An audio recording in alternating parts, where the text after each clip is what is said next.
ouvrons ce journal évidemment par cette information capitale, information brûlante de la nuit, attaque terroriste à Vienne.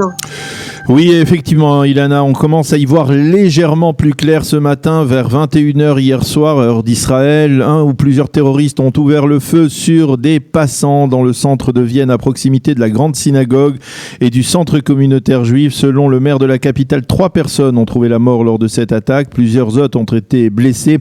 Il s'agirait, entre autres, parmi les victimes, d'un passant qui a été abattu de sang-froid et d'une femme qui a succombé dans la nuit à ses blessures. Apparemment, un des terroristes a été tué par les forces de sécurité. Selon les forces de police, il y aurait eu 6 attaques en 6 points différents du centre de Vienne. Selon le chancelier autrichien Sebastian Kurz, il est impossible d'écarter l'hypothèse d'un attentat antisémite. Les élections présidentielles américaines maintenant, les bureaux de vote vont ouvrir dans quelques heures aux États-Unis et cette journée de scrutin promet d'être tendue. Il est peu probable que l'on connaisse le nom du prochain président américain dès demain soir à l'heure de la fermeture de tous les bureaux de vote, tant le système de vote par grand électeur est complexe et tant le score risque d'être serré. Les sondages prédisent, vous le savez, une victoire de Joe Biden. Si Trump échoue, il sera le 4e président des États-Unis à s'être montré incapable de se faire réélire pour un second mandat.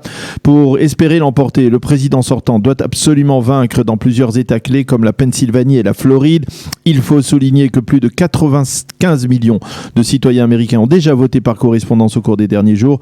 Le président Trump a d'ores et déjà critiqué une décision de la justice de Pennsylvanie, justement autorisant le décompte des voix par correspondance jusqu'à 3 jours après le scrutin. En Israël, on va suivre bien entendu de très près ces élections cruciales.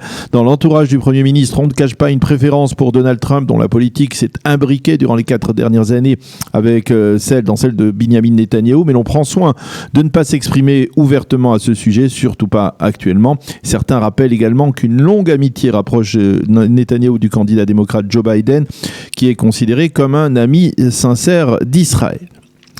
Le cabinet Corona israélien va se réunir demain pour débattre de la réouverture ce dimanche des petits commerces. L'optimisme de la fin de semaine dernière a cédé la place à beaucoup plus de prudence. En effet, le nombre de diagnostiqués positifs a légèrement augmenté ces 2 derniers jours. La baisse du nombre de malades contaminés a été freinée et l'on craint que la tendance favorable ne se soit inversée avec la réouverture en début de semaine des classes du primaire. Le cabinet entend encourager les Israéliens à effectuer plus de tests. Le nombre de tests a en effet considérablement diminué depuis une semaine.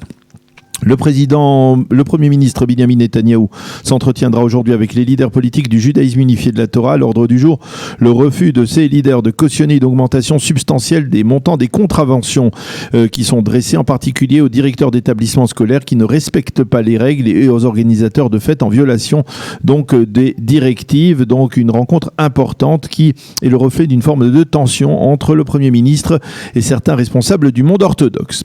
Tout autre sujet, l'administration pénitentiaire a rejeté la requête exceptionnelle déposée ces derniers jours par Yigal Amir, l'assassin du Premier ministre Yitzhak Rabin. Amir avait demandé l'autorisation de sortir de prison pour assister à la bar mitzvah de son fils. Cette demande a donc été rejetée.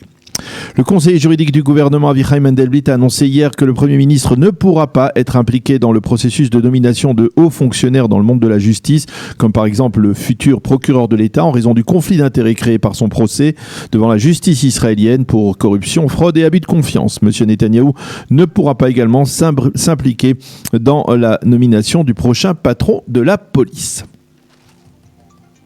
Et puis Daniel, alors que la Grèce se reconfine, plusieurs milliers d'Israéliens se retrouvent coincés dans ce pays.